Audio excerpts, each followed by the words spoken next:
The Secret Garden by Frances Hodgson Burnett. Chapter 4.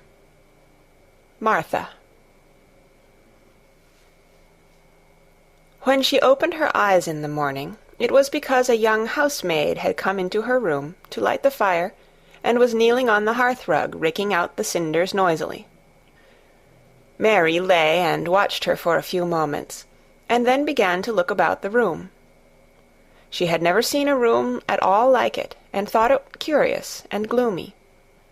The walls were covered with tapestry, with a forest scene embroidered on it. There were fantastically dressed people under the trees, and in the distance there was a glimpse of the turrets of a castle. There were hunters and horses and dogs and ladies. Mary felt as if she were in the forest with them. Out of a deep window she could see a great climbing stretch of land, which seemed to have no trees on it, and to look rather like an endless, dull, purplish sea. "What is that?" she said, pointing out of the window.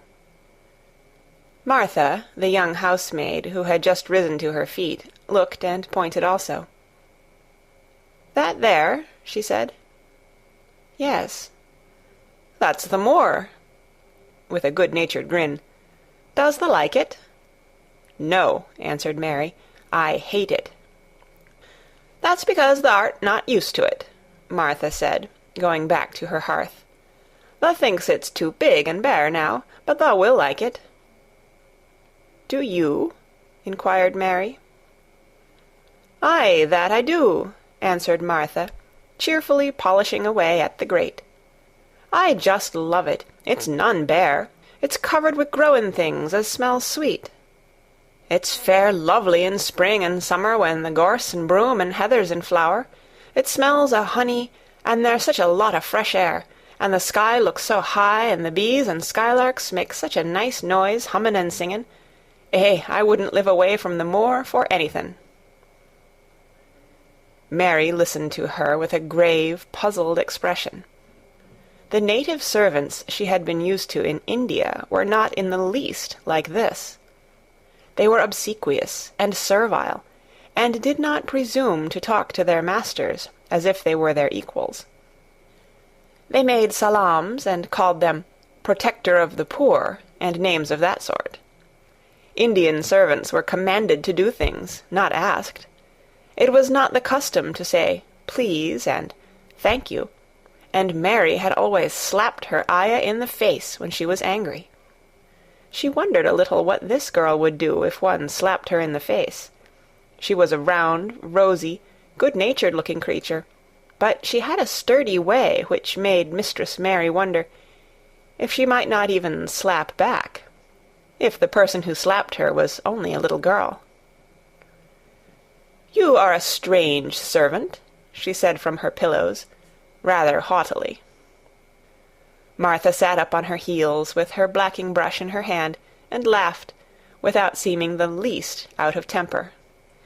"I know that," she said. "If there was a grand missus at Misselthwaite, I should never have been even one of the under-housemaids. I might have been let to be scullery-maid, but I'd never have been let upstairs. I'm too common, and I talk too much Yorkshire. But this is a funny house for all it's so grand. Seems like there's neither master nor mistress, except Mr. Pitcher and Mrs. Medlock. Mr. Craven, he won't be troubled about anything when he's here, and he's nearly always away. Mrs. Medlock gave me the place out of kindness. She told me she could never have done it if Misselthwaite had been like other big houses." "Are you going to be my servant?" Mary asked, still in her imperious little Indian way. Martha began to rub her grate again. "I'm Mrs. Medlock's servant," she said stoutly, "and she's Mr. Craven's. But I'm to do the housemaid's work up here and wait on you a bit. But you won't need much waitin' on." "Who is going to dress me?" demanded Mary. Martha sat up on her heels again and stared. She spoke in broad Yorkshire in her amazement. "Canna tha dress thysen?" she said. "What do you mean? I don't understand your language," said Mary. I forgot," Martha said. "Mrs. Medlock told me I'd have to be careful, or you wouldn't know what I was saying. I mean, Can't you put on your own clothes?" "No," answered Mary, quite indignantly. "I never did in my life. My ayah dressed me, of course." "Well," said Martha, evidently not in the least aware that she was impudent, "it's time thou should learn. Thou cannot begin younger. It'll do thee good to wait on thysen a bit. My mother always said she couldn't see why grand people's children didn't turn out fair fools, what with nurses, and being washed and dressed and took out to walk as if they was puppies." "It is different in India," said Mistress Mary disdainfully. She could scarcely stand this, but Martha was not at all crushed. I can see it's different," she answered, almost sympathetically. "I dare say it's because there's such a lot of blacks there, instead of respectable white people. When I heard you was coming from India, I thought you was a black too." Mary sat up in bed, furious. "What?" she said. "What? You thought I was a native? You daughter of a pig!" Martha stared and looked hot. "Who are you calling names?" she said. "You needn't be so vexed. That's not the way for a young lady to talk. I've nothing against the blacks. When you read about 'em in tracts, they're always very religious. You always read as a black's a man and a brother. I've never seen a black, and I was fair pleased to think I was going to see one close. When I come in to light your fire this morning, I crept up to your bed and pulled the cover back careful to look at you. And there you was," disappointedly. "No more black than me, for all you're so yeller." Mary did not even try to control her rage and humiliation. "You thought I was a native? You dared? You don't know anything about natives. They're not people. They're servants who must salaam to you. You know nothing about India. You know nothing about anything." She was in such a rage, and felt so helpless before the girl's simple stare, and somehow she suddenly felt so horribly lonely and far away from everything she understood, and which understood her, that she threw herself face downward on the pillows and burst into passionate sobbing. Martha was a little frightened, and quite sorry for her. She went to the bed and bent over her. You mustn't cry like that there," she begged. "You mustn't for sure. I didn't know you'd be vexed. I don't know anything about anything, just like you said. I beg your pardon, miss.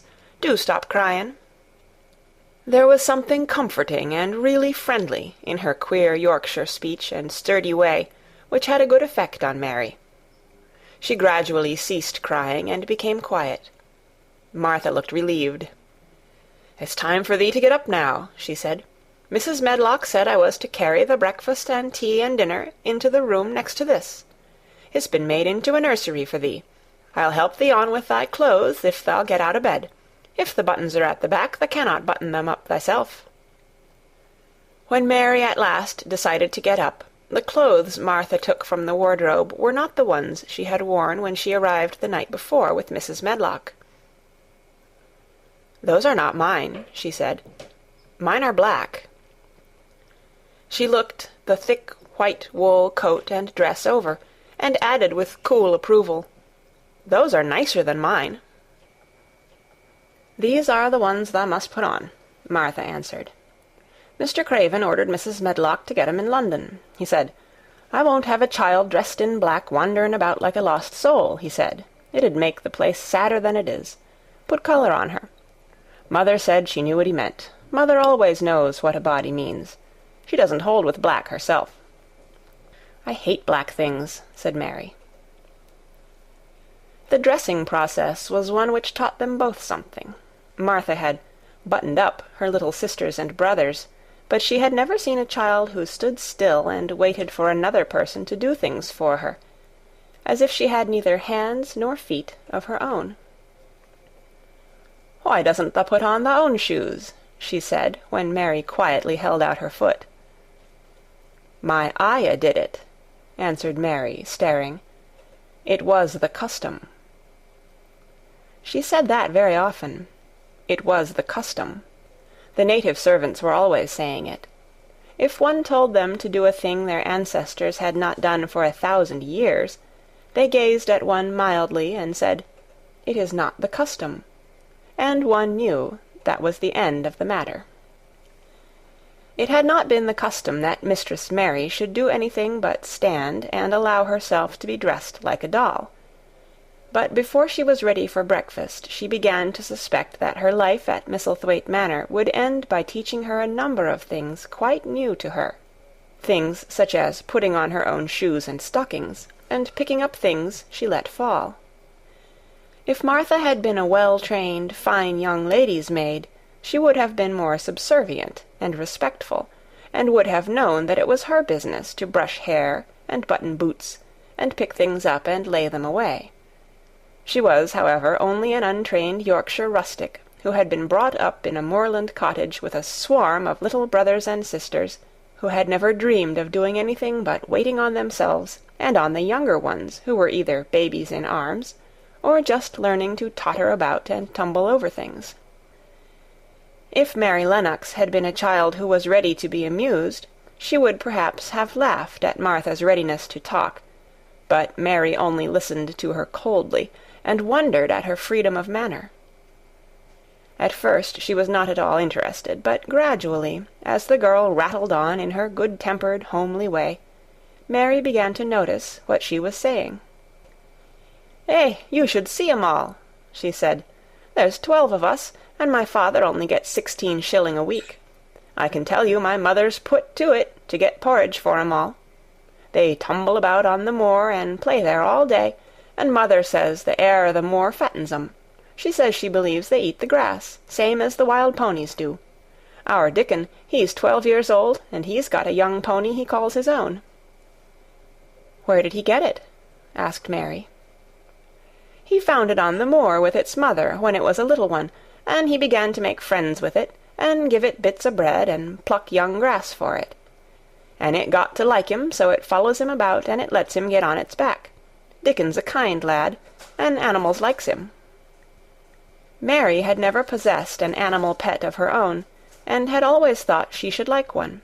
So she began to feel a slight interest in Dickon, and as she had never before been interested in anyone but herself, it was the dawning of a healthy sentiment. When she went into the room which had been made into a nursery for her, she found that it was rather like the one she had slept in. It was not a child's room, but a grown-up person's room, with gloomy old pictures on the walls, and heavy old oak chairs. A table in the centre was set with a good substantial breakfast, but she had always had a very small appetite, and she looked with something more than indifference at the first plate Martha set before her. "I don't want it," she said. "Thou doesn't want thy porridge?" Martha exclaimed incredulously. "No." "Thou doesn't know how good it is. Put a bit o' treacle on it, or a bit o' sugar." "I don't want it," repeated Mary. "Eh," said Martha, "I can't abide to see good victuals go to waste. If our children was at this table, they'd clean it bare in 5 minutes." "Why?" said Mary coldly. "Why?" echoed Martha. "Because they scarce ever had their stomachs full in their lives. They're as hungry as young hawks and foxes." "I don't know what it is to be hungry," said Mary, with the indifference of ignorance. Martha looked indignant. "Well, it would do thee good to try it. I can see that plain enough," she said outspokenly. "I've no patience with folk as sits and just stares at good bread and meat. My word, don't I wish Dickon and Phil and Jane and the rest of 'em had what's here under their pinafores." "Why don't you take it to them?" suggested Mary. "It's not mine," answered Martha stoutly, "and this isn't my day out. I get my day out once a month, same as the rest. Then I go home and clean up for mother and give her a day's rest." Mary drank some tea and ate a little toast and some marmalade. "You wrap up warm and run out and play you," said Martha. "It'll do you good, and give you some stomach for your meat." Mary went to the window. There were gardens and paths and big trees, but everything looked dull and wintry. "Out? Why should I go out on a day like this?" Well, if thou doesn't go out, thou'lt have to stay in, and what has thou got to do?" Mary glanced about her. There was nothing to do. When Mrs. Medlock had prepared the nursery, she had not thought of amusement. Perhaps it would be better to go and see what the gardens were like. "Who will go with me?" she inquired. Martha stared. "You'll go by yourself," she answered. "You'll have to learn to play like other children does, when they haven't got sisters and brothers. Our Dickon goes off on the moor by himself, and plays for hours. That's how he made friends with the pony. He's got sheep on the moor that knows him, and birds as comes and eats out of his hand. However little there is to eat, he always saves a bit of bread to coax his pets." It was really this mention of Dickon which made Mary decide to go out, though she was not aware of it. There would be birds outside, though there would not be ponies or sheep. They would be different from the birds in India, and it might amuse her to look at them. Martha found her coat and hat for her, and a pair of stout little boots, and she showed her her way downstairs. "If thou goes round that way, thou'll come to the gardens," she said, pointing to a gate in a wall of shrubbery. "There's lots of flowers in summer-time, but there's nothing bloomin' now." She seemed to hesitate a second before she added, "One of the gardens is locked up. No one has been in it for 10 years. "Why?" asked Mary, in spite of herself. Here was another locked door, added to the 100 in the strange house. "Mr. Craven had it shut when his wife died so sudden. He won't let no one go inside. It was her garden. He locked the door and dug a hole and buried the key. There's Mrs. Medlock's bell ringing. I must run." After she was gone, Mary turned down the walk which led to the door in the shrubbery. She could not help thinking about the garden which no one had been into for 10 years. She wondered what it would look like, and whether there were any flowers still alive in it. When she had passed through the shrubbery gate, she found herself in great gardens, with wide lawns and winding walks with clipped borders. There were trees and flower-beds and evergreens clipped into strange shapes, and a large pool with an old grey fountain in its midst. But the flower-beds were bare and wintry, and the fountain was not playing. This was not the garden which was shut up. How could a garden be shut up? You could always walk into a garden. She was just thinking this when she saw that, at the end of the path she was following, there seemed to be a long wall, with ivy growing over it. She was not familiar enough with England to know that she was coming upon the kitchen gardens, where the vegetables and fruit were growing. She went toward the wall and found that there was a green door in the ivy, and that it stood open. This was not the closed garden, evidently, and she could go into it. She went through the door, and found that it was a garden with walls all round it, and that it was only one of several walled gardens which seemed to open into one another. She saw another open green door, revealing bushes and pathways between beds containing winter vegetables. Fruit trees were trained flat against the wall, and over some of the beds there were glass frames. The place was bare and ugly enough, Mary thought, as she stood and stared about her. It might be nicer in summer when things were green, but there was nothing pretty about it now. Presently an old man with a spade over his shoulder walked through the door leading from the second garden. He looked startled when he saw Mary, and then touched his cap. He had a surly old face, and did not seem at all pleased to see her. But then she was displeased with his garden, and wore her quite contrary expression, and certainly did not seem at all pleased to see him. "What is this place?" she asked. "One of the kitchen gardens," he answered. "What is that?" said Mary, pointing through the other green door. "Another of 'em," shortly. "There's another on t'other side of the wall, and there's the orchard t'other side of that." "Can I go in them?" asked Mary. "If thou likes, but there's nowt to see." Mary made no response. She went down the path and through the second green door. There she found more walls, and winter vegetables and glass frames. but in the second wall there was another green door, and it was not open. Perhaps it led into the garden which no one had seen for 10 years. As she was not at all a timid child, and always did what she wanted to do, Mary went to the green door and turned the handle. She hoped the door would not open, because she wanted to be sure she had found the mysterious garden. But it did open quite easily, and she walked through it, and found herself in an orchard. There were walls all round it also, and trees trained against them, and there were bare fruit trees growing in the winter-browned grass, but there was no green door to be seen anywhere. Mary looked for it, and yet, when she had entered the upper end of the garden, she had noticed that the wall did not seem to end with the orchard, but to extend beyond it, as if it enclosed a place at the other side. She could see the tops of trees above the wall, and when she stood still she saw a bird with a bright red breast sitting on the topmost branch of one of them, and suddenly he burst into his winter song, almost as if he had caught sight of her, and was calling to her. She stopped and listened to him, and somehow his cheerful, friendly little whistle gave her a pleased feeling.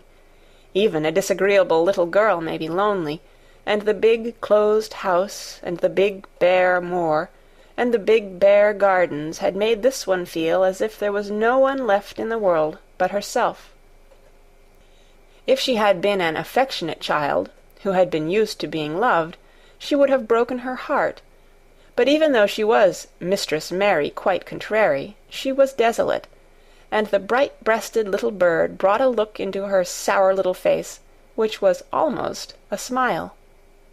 She listened to him until he flew away. He was not like an Indian bird, and she liked him, and wondered if she should ever see him again. Perhaps he lived in the mysterious garden, and knew all about it. Perhaps it was because she had nothing whatever to do that she thought so much of the deserted garden. She was curious about it, and wanted to see what it was like. Why had Mr. Archibald Craven buried the key?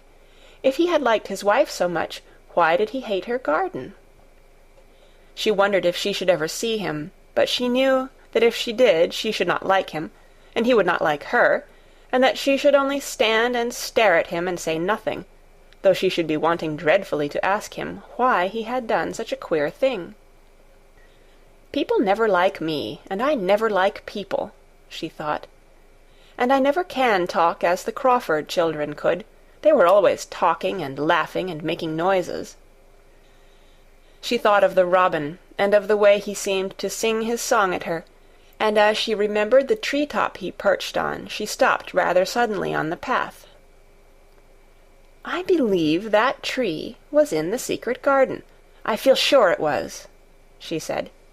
"There was a wall round the place, and there was no door." She walked back into the first kitchen garden she had entered, and found the old man digging there. She went and stood beside him, and watched him a few moments in her cold little way. He took no notice of her, and so at last she spoke to him. "I have been into the other gardens," she said. "There was nothing to prevent thee," he answered crustily. "I went into the orchard." "There was no dog at the door to bite thee," he answered. "There was no door there into the other garden," said Mary. "What garden?" he said in a rough voice, stopping his digging for a moment.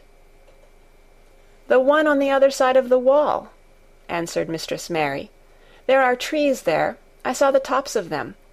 A bird with a red breast was sitting on one of them, and he sang." To her surprise, the surly old weather-beaten face actually changed its expression. A slow smile spread over it, and the gardener looked quite different. It made her think that it was curious how much nicer a person looked when he smiled. She had not thought of it before. He turned about to the orchard side of his garden and began to whistle, a low, soft whistle. She could not understand how such a surly man could make such a coaxing sound. Almost the next moment a wonderful thing happened. She heard a soft little rushing flight through the air, and it was the bird with the red breast flying to them, and he actually alighted on the big clod of earth quite near to the gardener's foot. "Here he is," chuckled the old man, and then he spoke to the bird as if he were speaking to a child. "Where has thou been, the cheeky little beggar?" he said. "I've not seen thee before to-day. Has thou begun the courtin' this early in the season? Thou'rt too forrard." The bird put his tiny head on one side and looked up at him with his soft bright eye, which was like a black dewdrop. He seemed quite familiar, and not the least afraid. He hopped about and pecked the earth briskly, looking for seeds and insects. It actually gave Mary a queer feeling in her heart, because he was so pretty and cheerful, and seemed so like a person.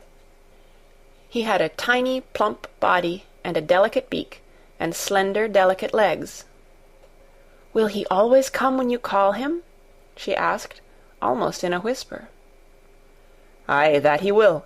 I've knowed him ever since he was a fledgling. He come out o' the nest in the other garden, and when first he flew over the wall he was too weak to fly back for a few days, and we got friendly. When he went over the wall again, the rest of the brood was gone, and he was lonely, and he come back to me." "What kind of a bird is he?" Mary asked. "Doesn't thou know? He's a robin redbreast, and they're the friendliest, curiousest birds alive. They're almost as friendly as dogs, if you know how to get on with 'em. Watch him pecking about there and looking round at us now and again. He knows we're talking about him." It was the queerest thing in the world to see the old fellow. He looked at the plump little scarlet waistcoated bird as if he were both proud and fond of him.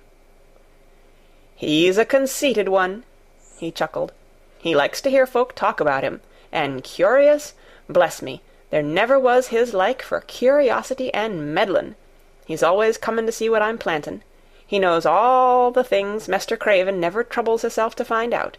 He's the head gardener, he is." The robin hopped about, busily pecking the soil, and now and then stopped and looked at them a little. Mary thought his black dewdrop eyes gazed at her with great curiosity. It really seemed as if he were finding out all about her. The queer feeling in her heart increased. "Where did the rest of the brood fly to?" she asked. "There's no knowin'. The old ones turn 'em out of their nest and make 'em fly, and they're scattered before you know it. This one was a knowin' one, and he knew he was lonely." Mistress Mary went a step nearer to the robin and looked at him very hard. "I'm lonely," she said. She had not known before that this was one of the things which made her feel sour and cross. She seemed to find it out when the robin looked at her, and she looked at the robin. The old gardener pushed his cap back on his bald head and stared at her a minute. "Art thou the little wench from India?" he asked. Mary nodded. "Then no wonder thou art lonely. Thou'lt be lonelier before thou's done," he said. He began to dig again, driving his spade deep into the rich black garden soil, while the robin hopped about, very busily employed. "What is your name?" Mary inquired. He stood up to answer her. "Ben Weatherstaff," he answered, and then he added with a surly chuckle, "I'm lonely mysel', except when he's with me," and he jerked his thumb toward the robin. "He's the only friend I've got." "I have no friends at all," said Mary. "I never had. My ayah didn't like me, and I never played with anyone." It is a Yorkshire habit to say what you think with blunt frankness, and old Ben Weatherstaff was a Yorkshire moorman. "Thou and me are a good bit alike," he said.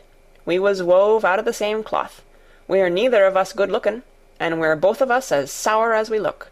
We've got the same nasty tempers, both of us, I'll warrant." This was plain speaking, and Mary Lennox had never heard the truth about herself in her life. Native servants always salaamed and submitted to you whatever you did. She had never thought much about her looks, but she wondered if she was as unattractive as Ben Weatherstaff, and she also wondered if she looked as sour as he had looked before the robin came. She actually began to wonder also if she was nasty-tempered. She felt uncomfortable. Suddenly a clear, rippling little sound broke out near her, and she turned round. She was standing a few feet from a young apple-tree, and the robin had flown on to one of its branches and had burst out into a scrap of a song. Ben Weatherstaff laughed outright. "What did he do that for?" asked Mary. "He's made up his mind to make friends with thee," replied Ben. "Dang me if he hasn't took a fancy to thee." "To me?" said Mary, and she moved toward the little tree softly and looked up. "Would you make friends with me?" she said to the robin, just as if she was speaking to a person. "Would you?" And she did not say it either in her hard little voice or in her imperious Indian voice, but in a tone so soft and eager and coaxing that Ben Weatherstaff was as surprised as she had been when she heard him whistle. "Why," he cried out, "thus said that as nice and human as if there was a real child instead of a sharp old woman. Thus said it almost like Dickon talks to his wild things on the moor." "Do you know Dickon?" Mary asked, turning round rather in a hurry. "Everybody knows him. Dickon's wanderin' about everywhere. The very blackberries and heatherbells knows him. I warrant the foxes shows him where their cubs lies, and the skylarks don't hide their nests from him." Mary would have liked to ask some more questions. She was almost as curious about Dickon as she was about the deserted garden. But just that moment the robin, who had ended his song, gave a little shake of his wings, spread them, and flew away. He had made his visit, and had other things to do. "He has flown over the wall," Mary cried out, watching him. "He has flown into the orchard. He has flown across the other wall into the garden where there is no door." "He lives there," said old Ben. "He came out of the egg there. If he's courtin', he's making up to some young madam of a robin that lives among the old rose-trees there." "Rose-trees?" said Mary. "Are there rose-trees?" Ben Weatherstaff took up his spade again, and began to dig. "There was 10 year ago," he mumbled. "I should like to see them," said Mary. "Where is the green door? There must be a door somewhere." Ben drove his spade deep, and looked as uncompanionable as he had looked when she first saw him. "There was 10 year ago, but there isn't now," he said. "No door?" cried Mary. "There must be." "None as anyone can find, and none as is anyone's business. Don't you be a meddlesome wench, and poke your nose where it's no cause to go. Here, I must go on with my work. Get you gone and play you. I've no more time." And he actually stopped digging, threw his spade over his shoulder, and walked off, without even glancing at her or saying good-bye. End of Chapter 4. Read by Kara Shallenberg on January 14th, 2006, in Oceanside, California.